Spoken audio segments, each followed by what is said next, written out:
नमस्कार, आप देख रहे हैं टाइम्स ऑफ भारत और मैं हूं आपके साथ मानवी ठाकुर।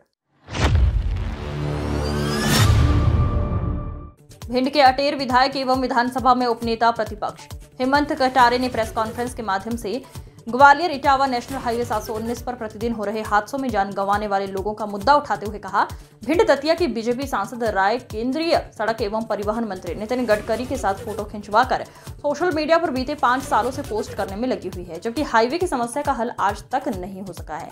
साथ ही उन्होंने कहा कि आगे आने वाले मध्य प्रदेश सरकार के सत्र में मुद्दों को उठाएंगे। महादेव उन्होंने कहा, सभी पार्टी के नेताओं को मिलकर सबकी आवाज को उठाना चाहिए और जल्द हाईवे को स्वीकृति मिले, इसके लिए भोपाल और दिल्ली में उठवाएंगे।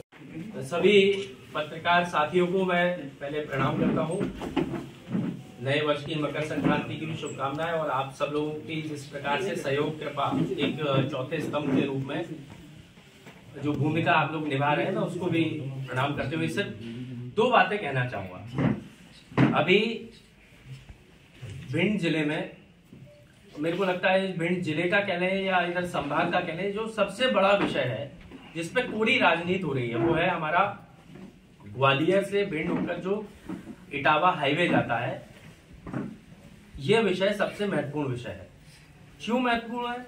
क्योंकि इस पे प्रत्येक दिन बिल्कुल शुरू हुई है अभी 2-4 लोग, कम से कम मैं बोल रहा हूं, कम से कम 2-4 लोग जान गंवाते ही गंवाते हैं।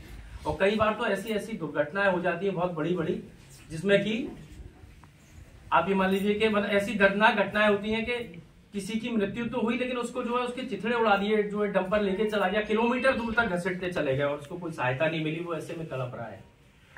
किसी का बच्चा खत्म हो गया।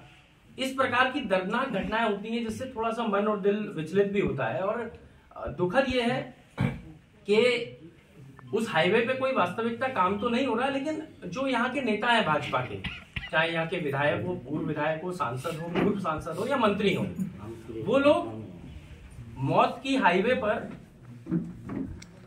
हाईवे पर फोटो की राजनीति कर रहे हैं कि ज्ञापन दिया या किसी से मिल लिए या फेसबुक पर चढ़ा दिया या फोटो खिंचवा लिया। आप देखिए, एक तरफ मौत हो रही है, फोटो खिंचवाने में कोई बुराई नहीं है, अच्छी बात है, फोटो खिंचवाओ, लेकिन काम करने के बाद फोटो खिंचता है। अगर कोई काम हो जाए, उसका शिलान्यास तो हो जाए कम से कम, या काम पूर्ण हो जाए, फिर फोटो खिंचवाओ तो वाहवाही भी मिलती है, हम भी प्रशंसा करेंगे। लेकिन काम हुआ नहीं, रोज के रोज वहां मौतें हो रही हैं और वहां पे छापेमारी हो जाती है, क्योंकि यहाँ बंद रहेगा तो वहां फायदा होगा निश्चित ही। ठीक है, हो सकता है सही है, हो सकता है गलत हो, जांच का विषय है अगेन। लेकिन कलेक्टर साहब को सारे अधिकार अपने हाथ में ले लेना, वो भी गैर कानूनी तरीके से शोभा तो नहीं देता। ये लॉ एंड ऑर्डर बनाने की आपकी जिम्मेदारी है। अब आपका कोई प्रिय व्यक्ति है सुभाष बाबा नाम का, कोई जानता ही नहीं था भिंड जिले में सुभाष बाबा कौन है, इंडिया में कोई नाम नहीं सुना। आज जिले का बच्चा चल रहा है सुभाष बाबा, शकल नहीं देखी लेकिन सुभाष बाबा चर्चे में है बिल्कुल। तो अब मैं कलेक्टर साहब से बात कर रहा हूं, मैं व्यक्ति से बात कर रहा हूं, जो हमारे कलेक्टर है संजीव श्रीवास्तव जी, उनकी भी बात कर लेता हूं। ठीक है, आप पत्रकारों का भी सम्मान नहीं करते, आप जनप्रतिनिधियों का भी सम्मान नहीं करते, लेकिन संविधान और कानून का आपको सम्मान करना चाहिए, मेरा ऐसा मानना है। आप कलेक्टर हैं, लॉ एंड ऑर्डर बनाने की जिम्मेदारी आपकी है, बिगाड़ने की नहीं है। और बिगाड़ने की जब मैं कह रहा हूं तो क्यों कह रहा हूं, ये भी मैं आपको स्पष्ट करना चाहता हूं। कलेक्टर साहब जब गोपनीय रूप से छापा मारने जाते हैं तो पहले तो पुलिस को नहीं बताते, माइनिंग को नहीं बताते। चलो एक बार ये मान लेते हैं कि हो सकता है कलेक्टर साहब इसलिए नहीं बता रहे हैं क्योंकि उन्हें भरोसा नहीं हो सकता वो बात लीक आउट हो जाए, मैं इस बात की भी कल्पना कर लेता हूं। तो अगर ये लीक आउट हो सकती थी या ऐसी कोई बात है, नेता पत्रकार कुछ जानते ही नहीं है, ऐसे आप पल्ला झाड़ गए जैसे कि कुछ हुआ ही नहीं था।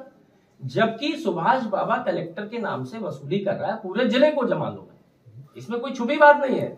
और कलेक्टर साहब यदि उनको लगता है कि मेरे आरोप गलत हैं, तो मैं समझता हूं कलेक्टर साहब मेरे निर्णय का स्वागत करें, एक न्यायिक जांच करवा दें, हाईकोर्ट की मॉनिटरिंग से एक जांच हो जाए, कलेक्टर की कॉल डिटेल, सुभाष बाबा की कॉल डिटेल, सबकी लोकेशन आ जाए। इसको कलेक्टर साहब अगर उनको ऐसा लगता है तो, और यदि वो स्वीकार करते हैं तो मैं आग्रह कर रहा हूं कि आपको लॉ एंड ऑर्डर नहीं बिगाड़ना चाहिए हमारे जिले का। अब बात आ गई कि उन्होंने एसपी को भी विश्वास में लेना ठीक नहीं समझा। दूसरी चीज, अब आप देखिए कि जनहित कलेक्टर का सबसे पहला काम होना चाहिए और जनप्रतिनिधियों का भी कि जिले के विकास की और प्रगति को गति देना। हॉस्पिटल से संबंधित कलेक्टर एक आध बार कभी साल में कभी कर ले, मुआयना तो कर ले, जल जीवन मिशन में रोज भ्रष्टाचार हो रहा है, सारी सड़कें खुदी पड़ी है, पानी कहीं आ नहीं रहा, करोड़ों रुपए के फर्जी भुगतान हो रहे, कलेक्टर साहब को चिंता ही नहीं। मैंने कई प्रश्न लगाए जिसमें भिंड नगर पालिका से लेकर गोहद नगर पालिका में फर्जी एफडीआर के माध्यम से फर्जी लोगों ने ठेके लिए, उसमें कलेक्टर साहब ने एफआईआर रुकवा रखी, अभी तक एफआईआर नहीं हुई है। जो जनहित के विषय है वहां कलेक्टर साहब दौरा नहीं करते। माइनिंग का कोई दतिया से पॉइंट आ जाए तो आधी रात को भी कलेक्टर नींद में उठ के पहुंच जाते हैं। भैया ऐसा क्या दतिया वालों से साठ गांठ है? कोई बहुत विशेष हो तो बताइए, हम लोग भी समझे इस चीज को। और भिंड में अगर माइनिंग चले लीगल रूप से तो राजस्व की प्राप्ति भिंड जिले को होगी, जिसका लाभ हमारे जिले को मिलेगा।